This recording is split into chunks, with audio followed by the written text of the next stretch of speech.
Good evening, welcome. Thank you so much for joining us this evening.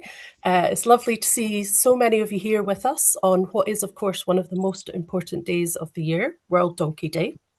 My name's Katie. I work in the legacy marketing team. We've probably spoken on the run up to the event. We also have Alison, Emma, Izzy, Phoebe, and Zoe from our community and legacy team helping behind the scenes, and I know many of you are familiar with them. Um, our topic for today's event is the donkey skin trade, and I know we are all animal lovers. We care deeply about them, so this can be a distressing subject. So please do take care of yourself during the call. If you'd like to step away at any point, please do, and you're very welcome to rejoin the call when you feel ready. It's a very emotive subject, so take care of each other as well in our chat box and in our Q&A. We welcome your supportive comments. Now, I know many of you already support Brooke in many different ways, whether that's through community fundraising, personal donations, or grants from charitable trusts. We are hugely grateful for your generosity and that you're part of our Brooke family. And with over half of our work being funded by Gifts and Wills, we want to say thank you very much if you've chosen to support Brooke with a gift in your will or are considering doing so. Much of the progress that you will hear about tonight is achieved thanks to you. So we really want to share with you that there is progress being made and the incredible things that are being achieved. And I'm absolutely delighted to welcome our two guest speakers tonight who are joining us from different time zones. So we're very grateful to Dr. Scott Miller and Dr. Raphael Kinoti. Good evening, gentlemen. Welcome. Good evening. Good evening to you, and thanks so much, Katie. If you're a fan of This Morning, you'll be familiar with Dr. Scott. He is our in-house veterinarian. And Scott, I believe you've worked with us since 2005 at Brooke. Is that right? Yes, that's right. Yes, I started my time supporting the Brook when I visited Pakistan after an earthquake. I think it was 2006 actually. And yes, I've been a fervent supporter ever since. Oh, wonderful. And last year, you filmed an award-nominated documentary about the donkey skin trade with Dr. Raphael Kinoti, who's joining us as our Brooke Regional Director at East Africa, where I think you've been for over 5 years. Is that right? Yes, I just finished 5 years actually last April. But then before that, I had worked with a partner of Brooke, so probably in contact with Brooke's work for the last 11 years.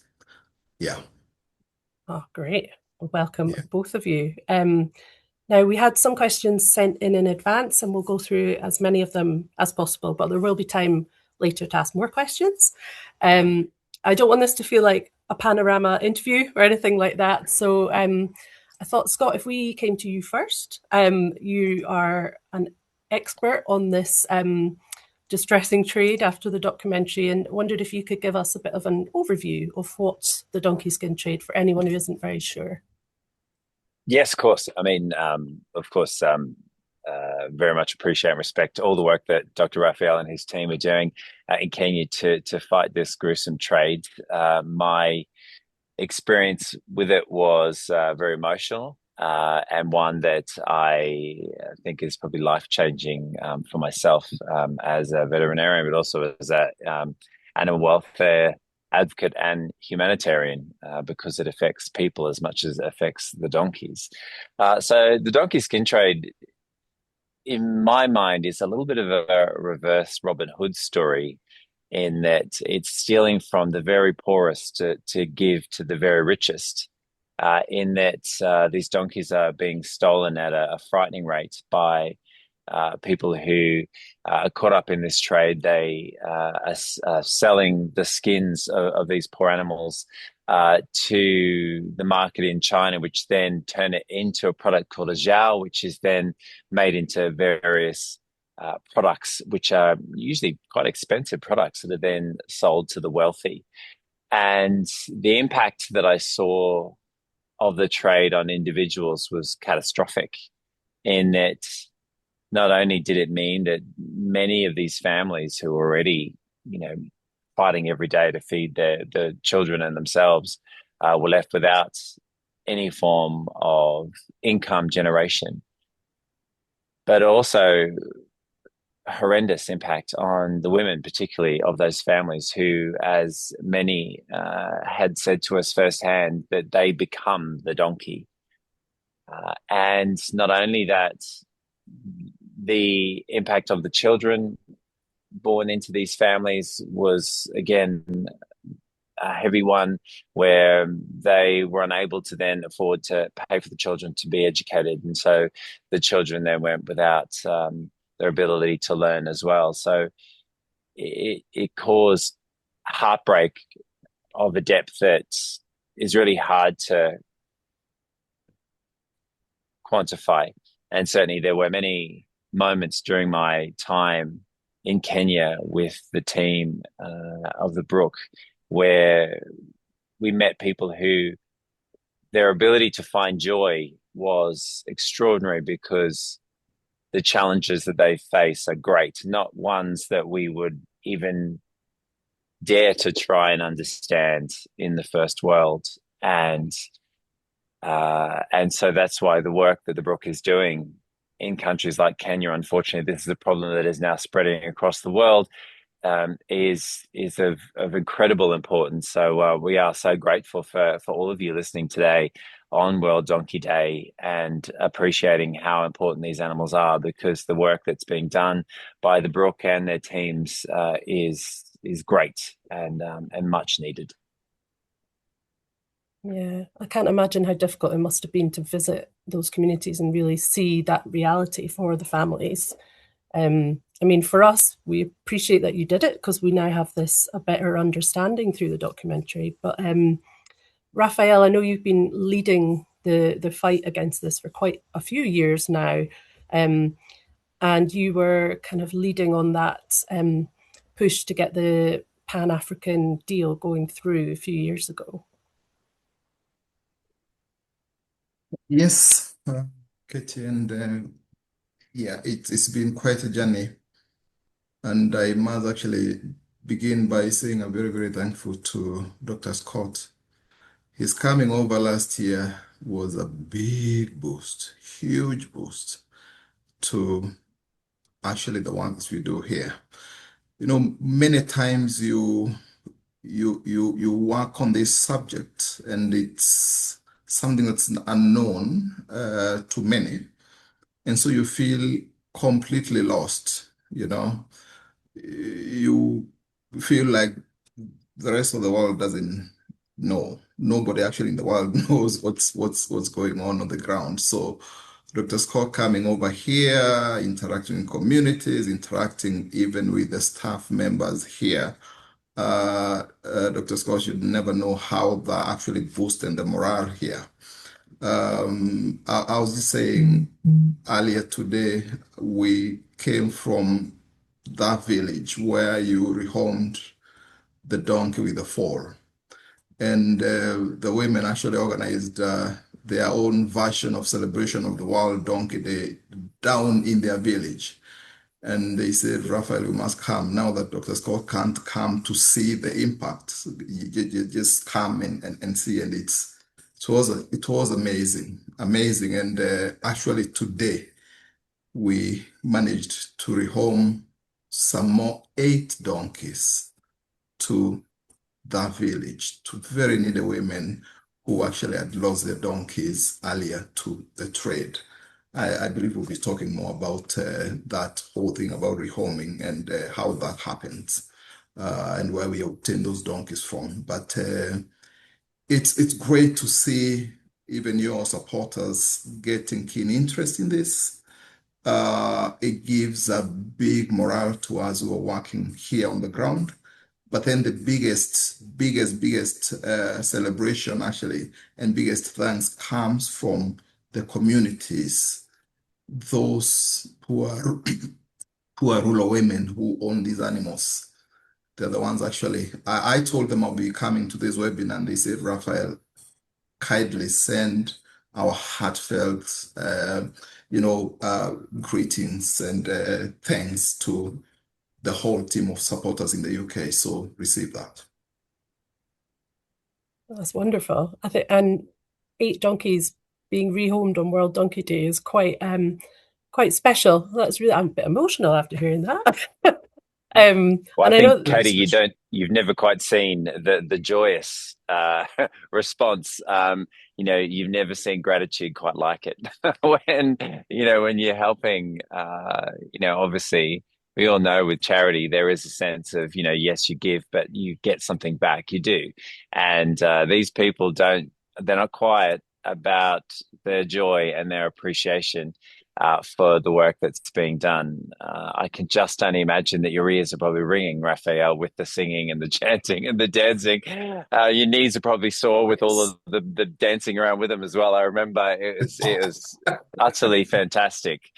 So, the work that's done is so appreciated, and because it is so impactful on these individuals and on the community, because as you say, Raphael, it's important that we stand up and we remind people that we do actually care. There are people out there that care about people's plight, Mm, even if it's not mm. something that we ourselves can appreciate. And maybe it took me going and fully immersing myself to fully appreciate how impactful this awful trade is and the extent to which it's going on. And I'm very honored that I was invited to come, and I'm very glad to hear that it was a shot in the arm for everyone doing incredible work out there. That's very humbling. So thank you for sharing that. I know Most welcome. in the documentary you say, Raphael, about how, donkeys have been with us for thousands of years. They're not kind of a new animal to us all around the world, but that it's only now that it's really Kenya that and Africa that are seeing this kind of skin trade take over. Um, I wonder if you could give a bit of a background about why that is happening now. Sure. Actually, donkeys have been with us for forever, I would say. Because then, for some of you actually who know the history of domestication of the donkeys, the first donkey was actually domesticated in Africa. And Africa to date has the African wild ass, which is from where actually our domestic donkey was picked from for domestication. So donkeys are very well known here, and they've been helping communities for hundreds of years. Um, and so donkeys have been, what do I call it? Because then most of the communities here don't actually consume donkey meat. It is the only animal actually in Africa that has the history of being taken through an official burial ritual. The rest of the animals die and probably their carcasses are fed to dogs or something. But the donkey, even the dead carcass is never taken that easily because then it's so intertwined in people's livelihoods and lives, feels so close to people's hearts because of the way the animal is used. Lots of our communities here don't have water, for example, and the animal you find on the back of the donkey, you can place four 20-liter jerry cans of water, transport them 10 kilometers from Homestead. But then if that donkey wasn't there, then it would be one jelly can on the back of one woman for that distance. And I can tell the story on the plowing of the land. I can tell the story on delivering material to the markets and to and from the market. So it's a lot of great work really happening with the donkey. But then, fast forward in 2016, between 2014 and 2016, this skin trade came up. And I remember very well actually when, for the first time, we heard that there was an abattoir coming up in Kenya, in a place in the Rift Valley of Kenya called Naivasha.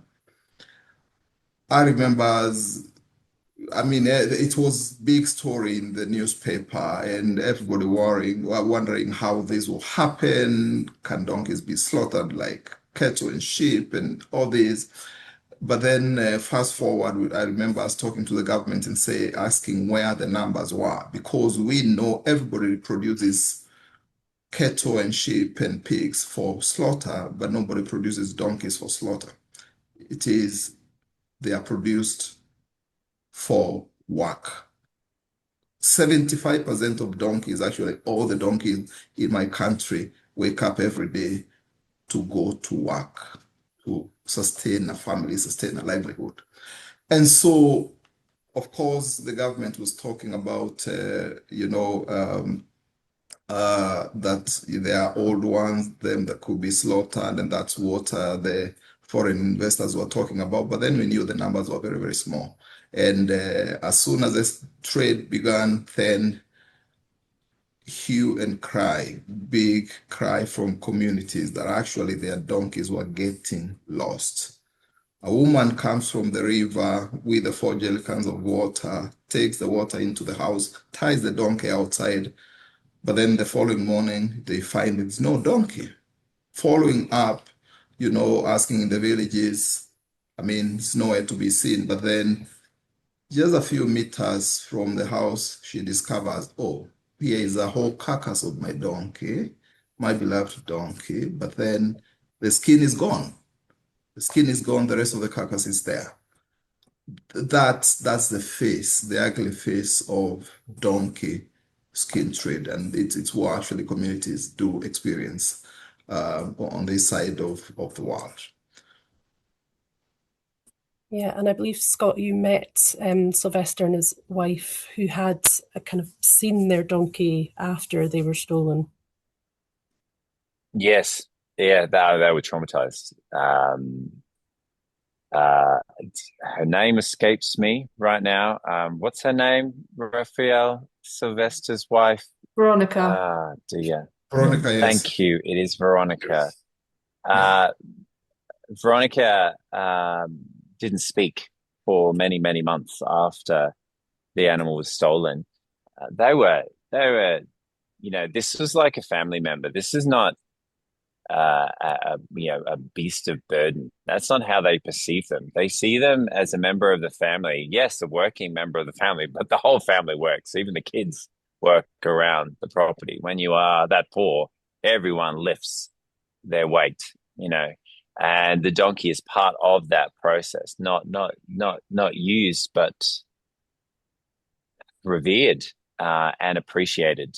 And so when that animal's taken away, it's like losing a child as well as losing that source of income and that support and that transport and all those things. So yeah, so Veronica was so traumatized she just couldn't speak for such a long time until the Brooke was able to help her with the new donkey, and that was what brought a smile back to her face and a voice to her lips. So yeah, I mean, you can't get more impactful than that, can you? So it just shows again, not only are these animals important, but the work that the Rook is doing is absolutely imperative.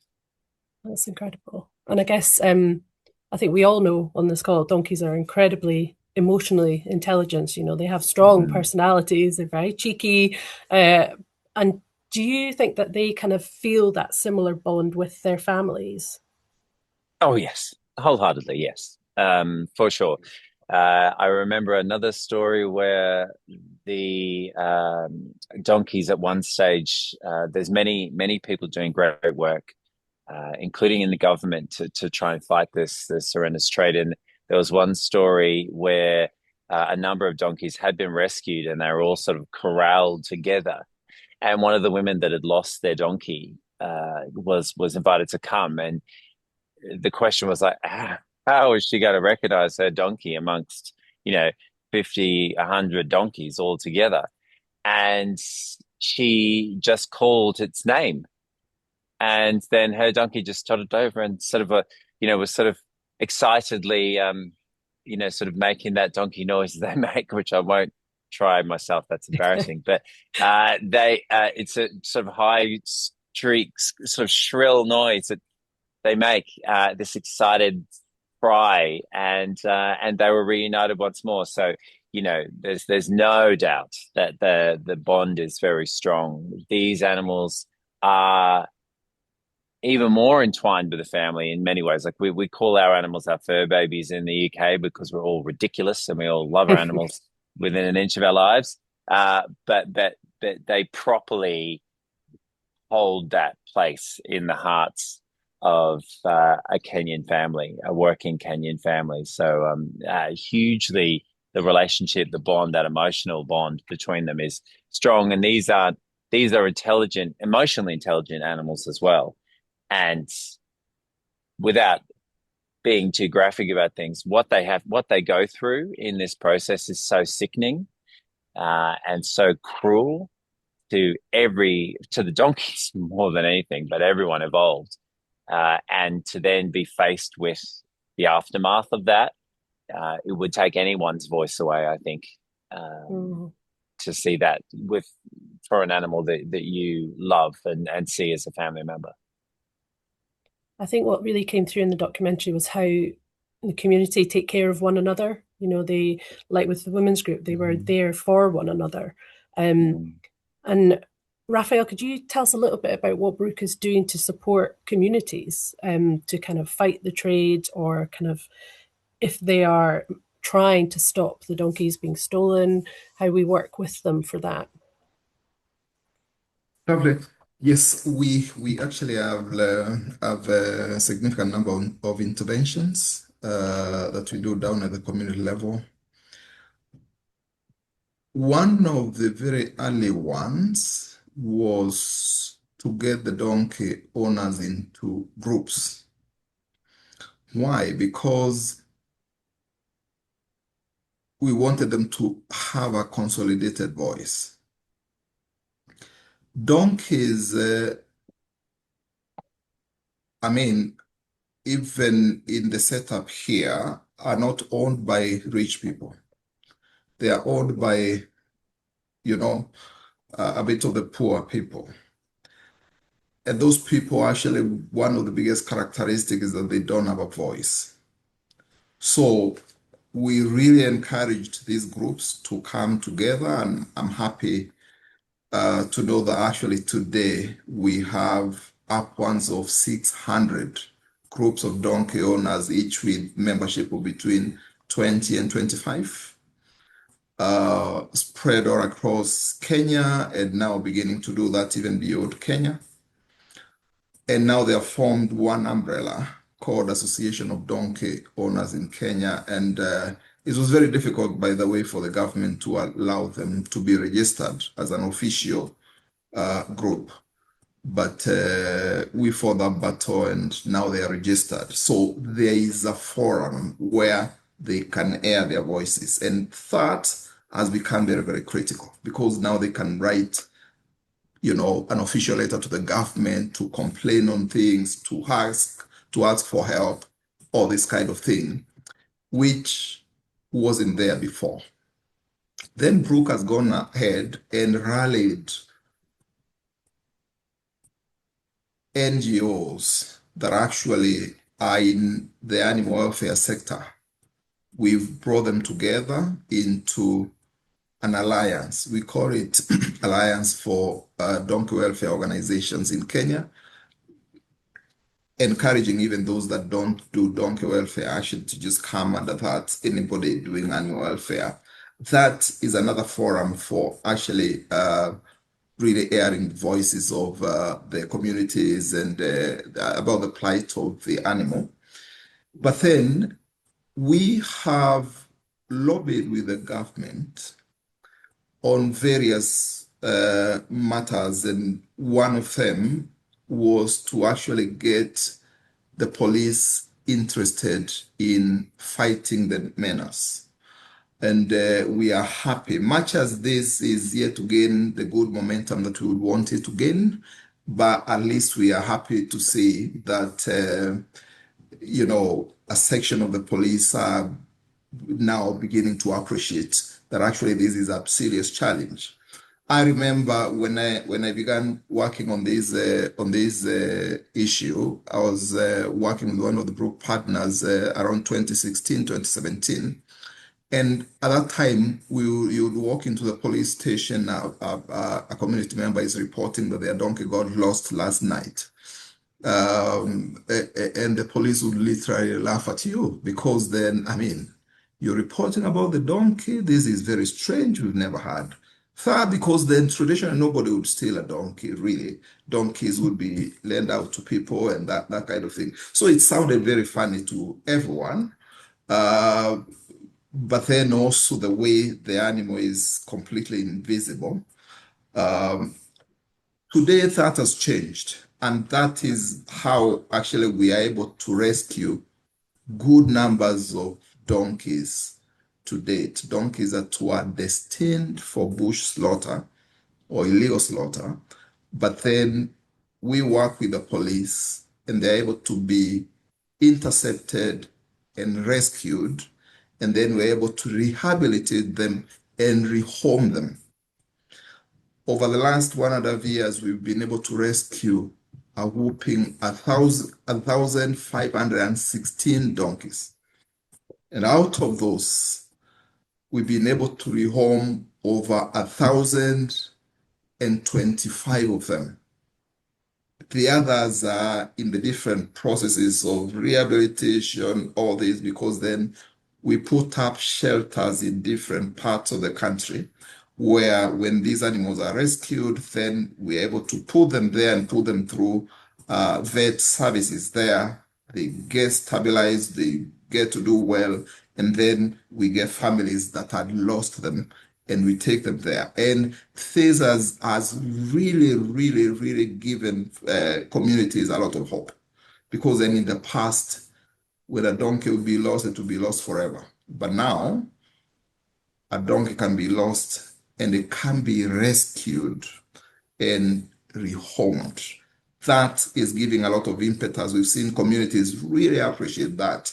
Um, uh, and it gives a lot of signs that actually we eventually will win this war against these illegal traders. So those are some of the interventions that we're doing actually in terms of fighting the illegal trade. But then also communities actually because you realize in a place like Nairobi where we have donkeys actually working in the city of Nairobi.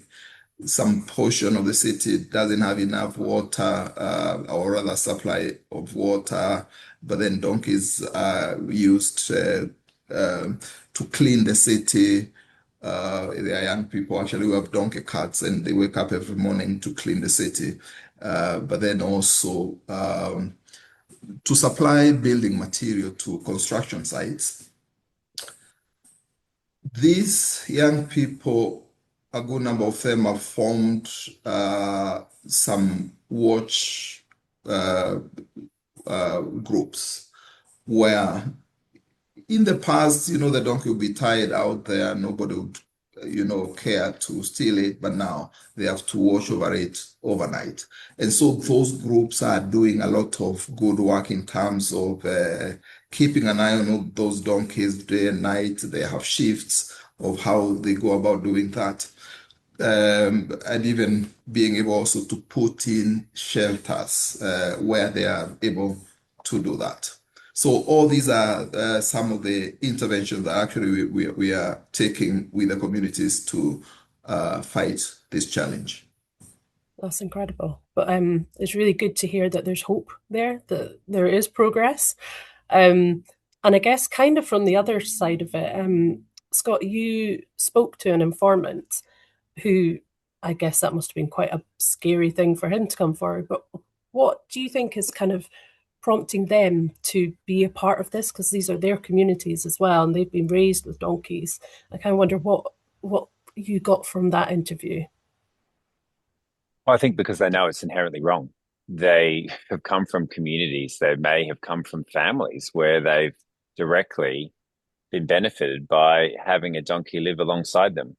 So they know the impact that what they're doing is having on the families that they're stealing these animals from. And the informant that we spoke to, I think the guilt just got to him in the end. He just couldn't do it anymore. I think he could hear the cries and see the tears falling down these people's faces. And eventually I think, just literally rallied against it. So, I mean, when you think as well, we're not talking a small amount of donkeys. There's suggestions of up to 7 million skins are needed to provide the raw material for a Zhao in China. So that's 7 million animals that are being taken from the poorest families. And when it came to the informants, he did put himself at risk to talk to us. He had some awareness, I think, that people had already maybe routed him, and that he didn't have much time left in the trade. Um, but I think he was haunted by the things that he had to do. And these animals, it's a Friday evening, so I don't think we want to bum everyone out. But they do go through a not pleasant process, and it's not always as quick either. In some cases, these animals are transported after they're stolen, hundreds of kilometers, given no food, given no water, hit the whole way. So they're so exhausted by the time they get where they get to that they won't fight anymore. And then the horrors really begin. And so I think in a lot of ways, this guy was a tortured soul, because he knew that he was doing this to people that were not dissimilar to him growing up. In his defense, unfortunately, especially with young men, there isn't the potential for work. I believe the factor was a times 7 amount that he could earn in a month being part of this donkey skin trade than just working in traditional forms of employment in the local areas where he's from. So that's pretty beguiling for a young person. And again, we have to go, what times 7 is times 7 of virtually nothing. So it's not like they're coming away millionaires, far from it. They are just drawn to more money than virtually nothing. So it is a trade that draws people in from these communities to have such a heavy impact on the communities themselves. So it's just a big cancer that is present within Kenya and in unfortunately increasing amounts of poorer countries, and one that's driven by economics of other countries. It's heartbreaking to see, but we shouldn't give up the fight, because it is important that we stay focused and we stay committed to supporting these people. And when you do make a difference to one person, well, that was a good enough reason to get out of bed and fight a good fight in the first place. Definitely. And at the beginning, Raphael, you were saying there's been a big rescue recently. If you want to tell us a bit more about that, the kind of 8 donkeys that were rehomed today, but then kind of their wider group. Yes, yes. As I said, we are happy that actually today we can rescue donkeys that are alive, thanks to lots of campaign that we've had with the police and with the administration here, because then, as I said initially, they didn't see the need to fight this. They thought it's a small thing, it will just go away. But now we have seen the police get involved in this. And so the last couple of months, since January actually, we've been able to rescue 261 donkeys. I talked of the bigger number that is from the last 1.5 years of 1,526. But then the last 4 months of the year, we've been able to rescue over 250 donkeys. So all this is thanks to the sensitization that we have with the police, but then also the communities being more vigilant because then the police receive a lot of intelligence from communities. And some of the community members, and Dr. Scott has alluded to this, even some of the ones that were involved in the trade. You know, initially when it came, everything looked very promising. There is a way the traders really tried to sanitize it and make it look nice and good and all this. And so some of the young people really ran into it without knowing. But now, as things continue and community voices begin to be amplified, then some of them turn from the trade and actually begin to be very nice, good informers to the police. And that's how we are able actually to do all these interceptions and rescue these animals in their numbers. So there's been quite a good number of rescues. The most recent one has been over, I think, 32 donkeys actually that have been rescued recently, just a couple of weeks ago. So it is great to see that happening. But then also, as I said, it's been a big learning curve for us as Brooke, because then initially we didn't understand that actually when these donkeys get stolen, some of them are taken through a lot. So that when we are rescuing them, probably lots of them have health issues. We hadn't figured that out. But now we have gotten to know that. So whenever we rescue them, the very first thing that we do is vet examination to just ascertain how they are and which donkey needs which interventions. And in that way, we have come from a situation where we would lose a number of donkeys after we rescue them to a situation now where we barely lose a donkey, any of the donkeys that are rescued, because then we've been able now to learn how to really take care of them. So we are continuing to perfect that, the whole art of taking care of them after rescue and rehoming them. But then also we are happy to see more and more police officers. Some of them actually become very, very nice, good champions of fighting the trade. So there is hope. There's a lot of work to be done, that's for sure, because of the way the trade is beyond Kenya as a country, really. You can get, if there's another neighboring country that begins, or rather that's not very keen, then the slaughter can get there and our donkeys can, pass the borders and find themselves there. And that's why actually our campaign around has been Africa-wide. Brooke has targeted the whole of Africa. So we keep an eye not only on individual countries, but then in the whole continent. And we are really happy to see that is also gaining momentum. We are not where we were last year, 3 years ago. No. More and more people are getting aware.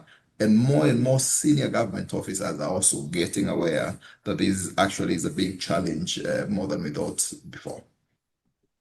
Thank you. That's incredible. I'm aware, I think there's a lot of questions in our chat box, and I just want to make sure we have time for people to come off mute and ask questions. So we're going to be joined by Anna Marie, who's our Global Head of Policy and Advocacy, and Lindsay Draper, who's leading on Brooke's public awareness campaign. But very much absolutely want to make the most out of Raphael and Scott's time as well. So I would welcome any of our supporters to come off mute now and join us to ask any questions that they would like to do so. And I will leave a short, uncomfortable silence while people find their unmute button. Yeah, I actually see a few questions, Katie, on the chat. probably I could answer one or two from there. That are the slaughterhouses being shut down? Yes, yes. For the supporters who have been with us in this journey for a bit longer, a couple of years ago, Brooke launched a campaign actually to influence the African states to close the slaughterhouses. The first target country, incidentally, was Kenya. Kenya had four slaughterhouses, slaughtering upwards of 1,200 donkeys every day. So then it was that actually the slaughter would have continued, would have slaughtered our very last donkey last year. Brooke, as Brooke on the ground, we organized some swift campaign and just by chance got a new minister for agriculture who listened to us after we had really knocked the doors of a former minister who wasn't listening. This one listened to us, and in 3 quick months, after probably a campaign of over a year, he shut the four slaughterhouses. And that helped a lot, because then we saw the cases of theft really come down. I mean, what we are having now is not what we used to have by then. That's why actually the a research by the Kenya Agriculture and Livestock Research Organization was saying we would have slaughtered our last donkey last year. We still have numbers of donkeys here. So Brooke has done lots of campaign, not only in Kenya, even beyond our neighboring country here. Tanzania had two slaughterhouses also. Those are closed as of now, thanks to the campaign that actually we also took there.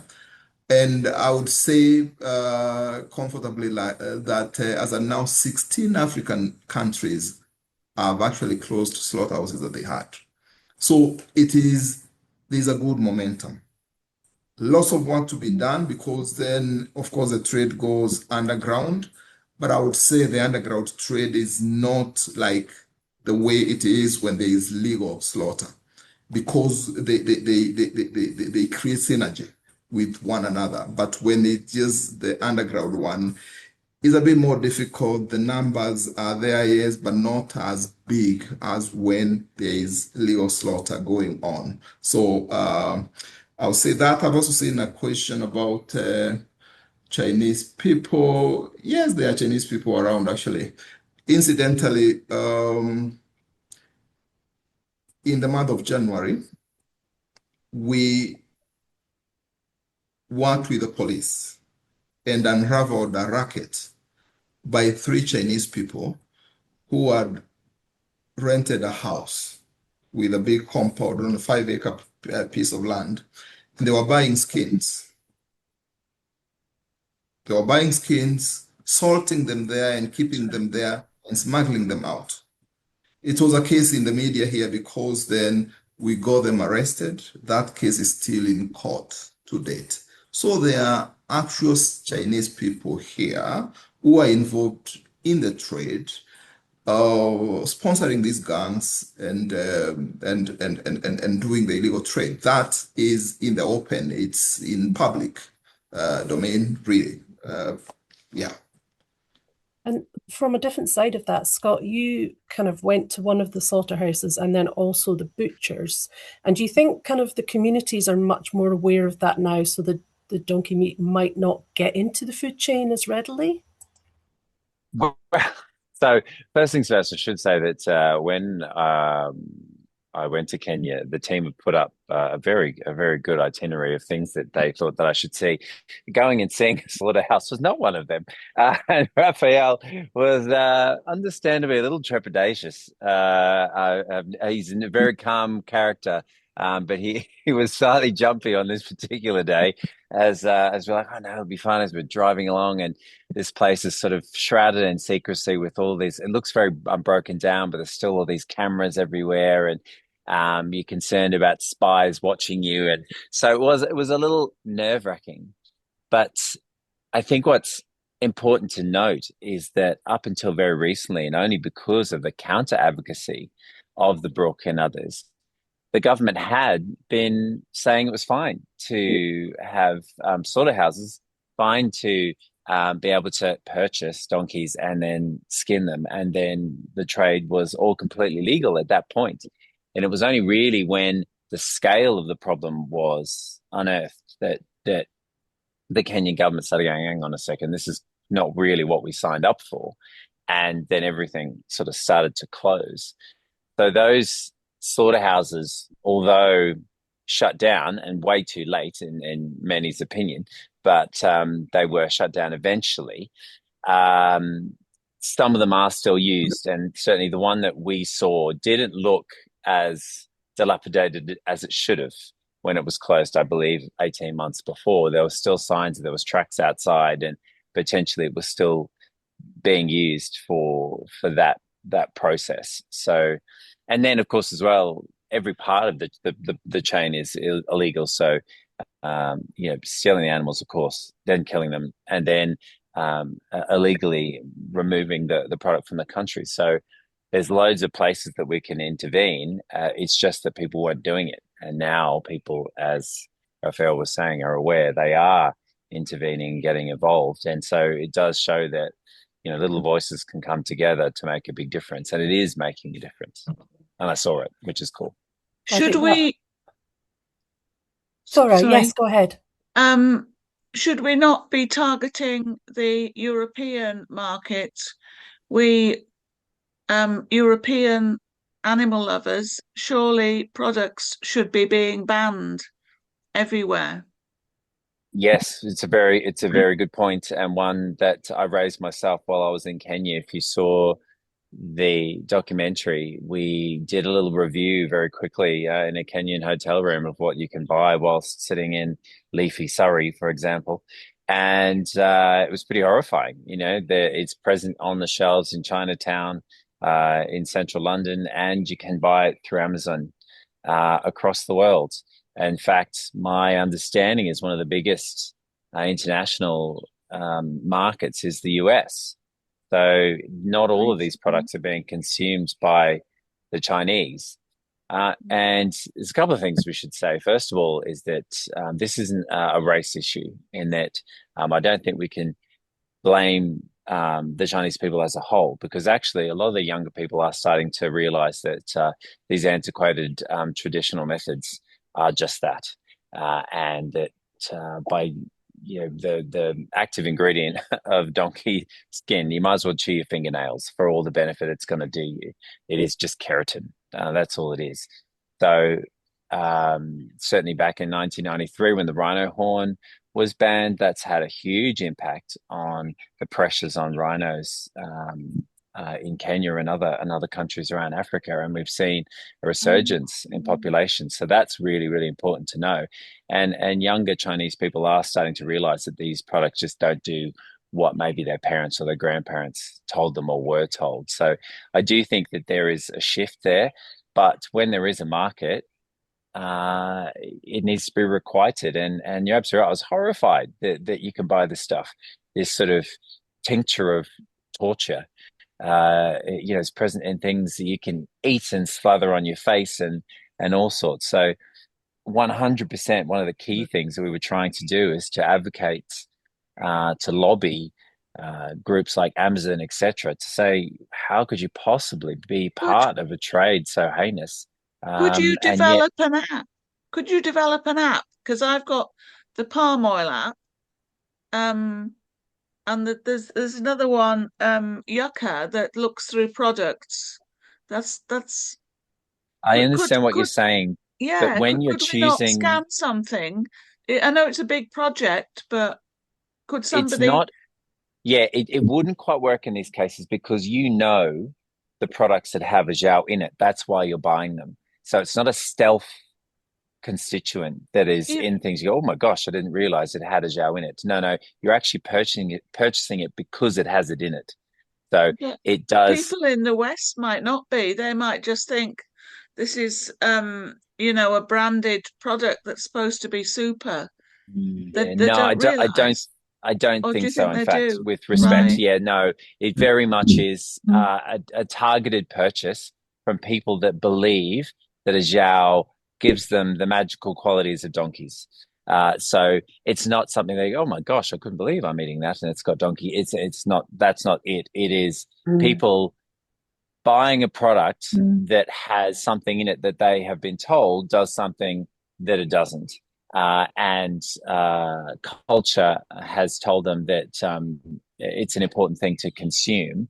And when I think when other cultures are in other countries, then you do need to abide in respect of what the culture of that country states. And so I think, the broad scale torture and murder of donkeys probably falls into that category. So therefore, all of the countries that can do it should be enacting a ban. But sadly, with everything going on in the world right now, we did try and approach the government. We did try and approach Amazon, and unfortunately, there has been no reply. I'm a ceramic artist, and for my last exhibition, I'm a bit involved with International Animal Rescue as well. I did trying to raise awareness of the electrocution cables. I mean, this is something, I know it's from a different angle, but on my website on exhibitions, there's a QR code that could be scanned to some more information, maybe. Just a thought, I've done that with the howler monkeys, and this might be raise awareness, because I I think think with people this, are unaware here. they are unaware. You're absolutely right. The people buying the products are aware. And the market is massive. It's massive, but it's just not something that most people think of as a thing, because we're not from a country that has fed us that we should be using this to make us feel vibrant and strong like a donkey. So the marketplace is there, but the marketplace could easily be cut off by governments and companies just saying, no to anything that's caused this level of cruelty and suffering. So rather than it being teaching you and I about the pitfalls of buying things that might have a Zhao in it, it's more going, we know you're buying this product for a reason. We know that you know what's in it. So what we need to do is to say, you can't have it anymore. And that's what we need to do. And I'm aware, Anna, you have your hand up at the moment as our policy and advocacy expert, if you'd like to come off mute and share your thoughts. Sure. Thank you very much for the question, and good evening to all of you. Very good to see so many of you here. So let me just share with you what it is that we're doing in Brooke's advocacy and policy team here in the UK. So as a first thing, we wanted to check how much a Zhao actually is there in the UK. So we got a researcher onto it who went online, mapped out all those different products, the bulk of which are actually available on Amazon, but also on Etsy, some other platforms, in some smaller shops. We did a test purchase. So yes, indeed, we know that you can order a Zhao right to your house in the UK. And our researcher also placed calls to around 100 bricks and mortar shops who basically all told him, yes, we can, we don't necessarily have it in stock now, but within a week or two, we can ship it to you, to your address. Some were a bit more suspicious and wanted to know more first, why are you asking? But in general, we have established that it is not a huge market, but it is a significant market in a country that has the aspiration to be a champion of animal welfare. So we think it's a scandal. So we have written to Amazon twice.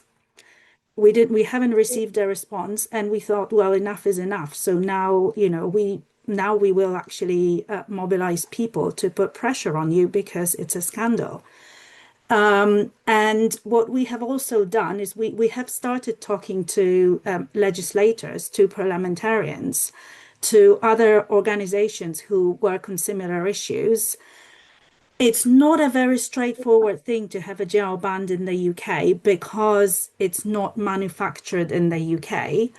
So then we tried a different thing. We enlisted a law firm who's working for us for free, pro bono, who investigated the legality of a gel in the UK. And they have, on our behalf, contacted the Food Standards Agency to interrogate them and to put pressure on them about why is this product even imported into the UK? What is their surveillance? What is their control? So we're trying both. We're trying with legislators, we're trying with regulators, but it's such a new and unknown and hidden issue in the UK that first of all, we need to raise awareness.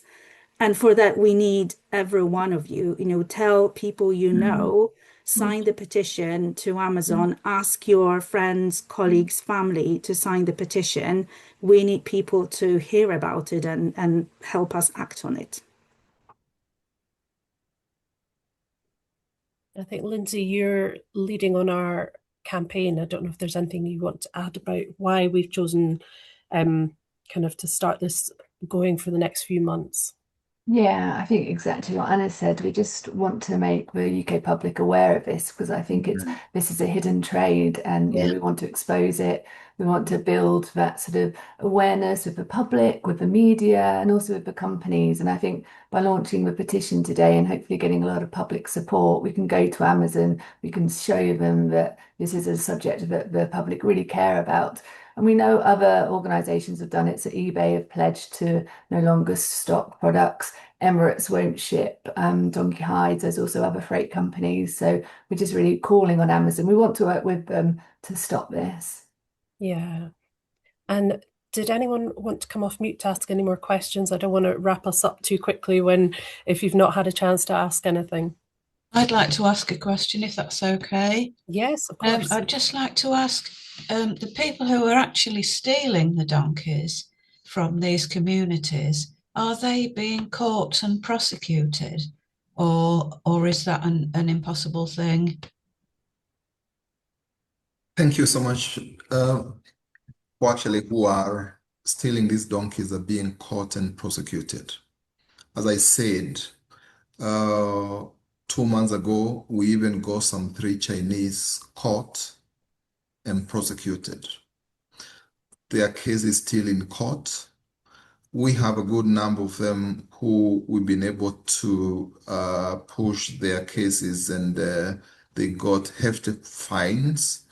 And of course, the donkeys were taken back to communities, or rather given back to us for rehabilitation and then rehoming. So yes, it is illegal. As I said, we hope we can get good teams of police officers who are more enthusiastic in fighting the trade. But then, as you all can imagine, it's a new trade, is a new crime. And so then a lot of education, a lot of awareness creation, that's where we are at.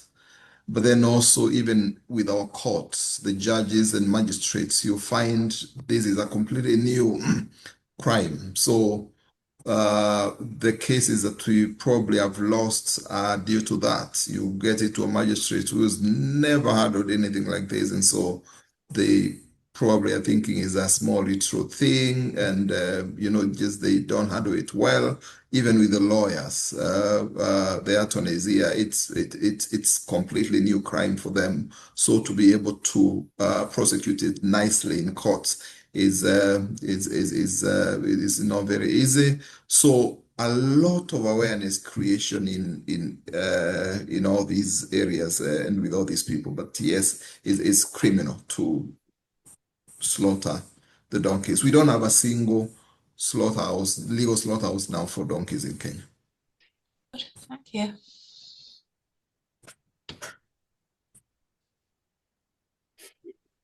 I know there's been a few questions in the chat we've maybe not managed to get to. Alison, were there any you thought would be good to read out before we wrap up? We've had some fantastic questions. Thank you so much, everybody. And if you do think of anything after, please do email us and we'll do our very best to answer. I think a very interesting one was the biggest market for Zhao is in China, but also other countries in the region and beyond. Yeah, so it's basically the demand for Zhao, I think, is coming through in the essence of the questions. The demand, is it just China? Is it coming from elsewhere? What sort of products is Zhao used in outside of China? I think people want to be aware of what we can do and how do we recognize what products to look for. If I could ask Scott or Anna. Sure. I don't think anyone should worry that they will accidentally use a product that has a gel in it, because they're very niche, bespoke products. Dare I say, they look quite revolting. So I don't think you choose them accidentally. Like the so-called cake is possibly the most disgusting. It'll never feature on Bake Off. Let's put it that way. It is horrific. And then some of the facial products are just, again, so niche that that's where the lovely lady that asked the question before, I understand the angle that you're taking about, is it sort of a stealth constituent? And it isn't. It's a very much like we know it's in it, but we don't want you to call it hide of donkey. So we're going to call it a jiao, which again is this sort of like slightly sort of out there word to sort of sugarcoat what it is. And then they're buying it because they know that those products are in it. So it's one of those moments where I think we have to try and go, well, oh, look, there's a picture of some of the nasties. So you see what I mean? The cake is in the middle there. That's not a cake I want to be eating anytime soon. But it's one of those things that if people won't, I suppose, move with the times and appreciate the level of distress that this trade is causing, we have to be a bit draconian and say, well, you can't have it if you're going to live in this country, because there's certain rules that we have and we uphold about animal welfare, and even also the standards of which these animals are slaughtered and the way that the skin is transferred. Like there's so many chances for disease spread as well. Like it's not something you'd ever want to have past your lips. So I think if it does need to come to each of the individual countries to stop the trade, and then it will die on the vine. People won't be able to earn money from selling the donkeys, so they will just stop doing it. But we need to work and act quickly because the market consumes so many skins every year, and the donkeys have a very slow replication rate. They up to 14 months before they have a youngster. So it's a long pregnancy period. So it is something that we need to try and act quickly.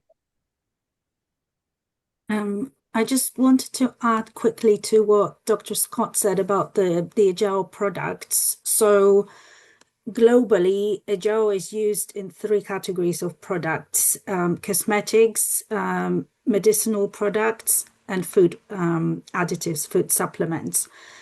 The market is, as we said, is mainly in China, across the region, so Southeast Asia, and then in countries that have a substantial Chinese diaspora, so it's the US, EU, the UK. What's perhaps reassuring is that in the UK, during our research, we actually only found food products containing a gel. And as Dr. Scott said, it's very clearly labeled. That's the reason people are buying this product. It's because it contains donkey skins and people believe that it has some wellness properties. So the only product we found is food, which is the reason why we've reached out to the Food Standards Agency to raise food safety concern. This food should not be entering the UK at all. If you see any products containing a gel that make medicinal claims, that, for example, saying this will cure disease, that's illegal. If you want to make those claims, you have to demonstrate the effects, run clinical trials. So perhaps that's why those products are not available in the UK again. But we will continue to monitor this market, and presumably we will find some cosmetics products in the UK. So far, over the last several months, we haven't been able to. I'm aware we're sort of at dinner time and stomachs might be rumbling, but I think if we've got time for just one more question. I can read one out from Hillary, and Hillary was very sensibly asking about a microchip campaign. And Hillary's asking, would that be impossible in East Africa if donkeys were microchipped, as it would give value to the commodity and allow the police easier tracing? So I wonder if we could ask Dr. Scott or Raphael about their opinions on that, please. I think Raphael, you're on the grounds. I think that might be a good one for you to at least start with. Sure. Thanks so much, Dr. Scott. Yes, there's a possibility for that. And actually is something that we've tried to explore with the government here, because then for that to succeed, there has to be a department in the government that actually is actively involved in that. Because then, let's say a donkey is stolen, it was microchipped, is stolen, who will follow that one? It should be the police. So the police have to be convinced that actually this is a nice way of going about this, and probably put in infrastructure to be able to do this. It is something we have asked, and they were saying the Ministry of Livestock is thinking about that not only for donkeys but for all the livestock. I don't know how quick this could happen, but then if it happens and there is good infrastructure, then that really would work nicely and well for and really would cut the killing of these animals. But as of now, nothing like that that's operational here. But it is something probably that can work, but needs a lot of government intervention. I What think about there's also a lot of, rangers?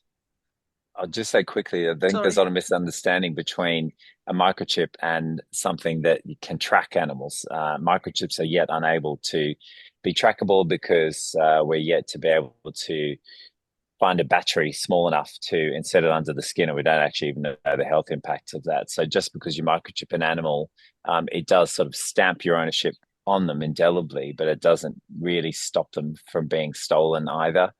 You might find that that chip is then present in the skin, but the skin's illegal to be sold anyway. So it's not like there's skins that are microchipped, and if you scan them, you pick it up. Versus those, like they're all illegal. So I understand the logic behind it. I'm not sure in practice that is going to really help. I think it might help as far as within Kenya, going that donkey is owned by that person. That would be great, but would it actually stifle the trade? I'm not sure. Not sure. Thank you. That's actually really interesting. I hadn't thought about it that way around. Thank you. I think we could keep going for ages. There's some fantastic questions there. I am aware of time, and we have many different time zones joining us tonight. So I think we will need to stop there, but please do send us your questions. I'll have a look through the chat for any we didn't manage to get to, and we will answer all of them as quickly as we can. I just want to say huge thank you to Raphael and Scott for joining us tonight and sharing all of your knowledge and the stories and the reality behind all of this, but particularly that we are seeing progress, that there is hope there is good news stories coming out, and that it's incredible to hear what is being achieved, what Brooke is managing to do. So I just want to say a big thank you to you both for joining us. Thank you. Thank you. Always a pleasure to chat to Raphael, and massive thank you to him and his team for all the work that they do day in, day out to support the working communities of Kenya and the lovely donkeys. Definitely. We will send out a short survey if you don't mind taking a moment to share your feedback, and we will also share the petition to call for Amazon UK to end sales of Zhao in the UK. So we will share that with you afterwards. But I'll just finish by saying a big thank you to everyone in the audience as well. None of the progress that you have heard about, all the successes, the donkeys that are being rescued, the families that are receiving donkeys again, none of this could have happened without you. And I hope you will never underestimate the good you are doing by supporting Brooke, being part of our family. Thank you so, so much. And we wish you a very nice evening and a happy weekend. Thank you.